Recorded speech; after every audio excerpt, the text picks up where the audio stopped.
Overwatch Live's homepage is a good place to start your duty shift because it allows you to get a good overview of what's been going on in your residence hall.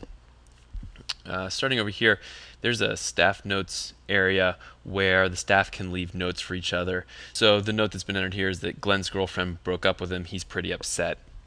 That's a good thing to know staff-wide, so that if Glenn seems upset, you have an idea why, and maybe you can help him with his problem.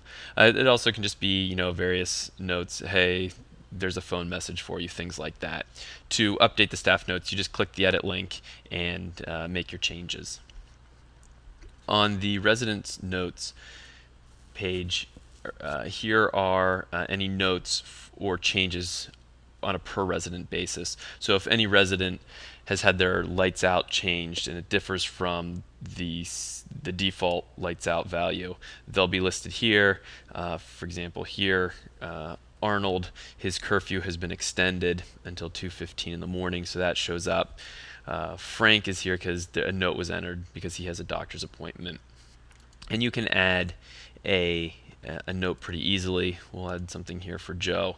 We'll say he has a big test coming up, so instead of lights out being at 10:15, we'll say he can be up in his room until 11:30. And so that value's entered there.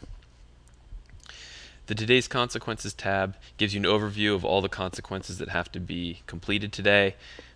Today, Sam has a $2 fine that he needs to pay. You can update that very easily. If Sam pays his fine, you can just check the completed box and click Save, and you'll see that that consequence is removed. For more details about how to update a consequence, I recommend looking at the tutorial that covers that.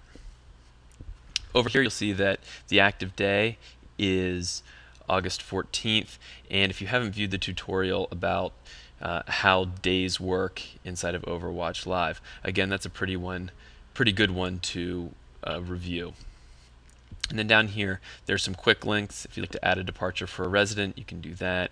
If you'd like to do a check, update the whiteboard, which is the screen that the residents see when they sign in and out, add or edit a new driver, or view uncompleted consequences, all those links are right there so that you can perform some common tasks pretty easily.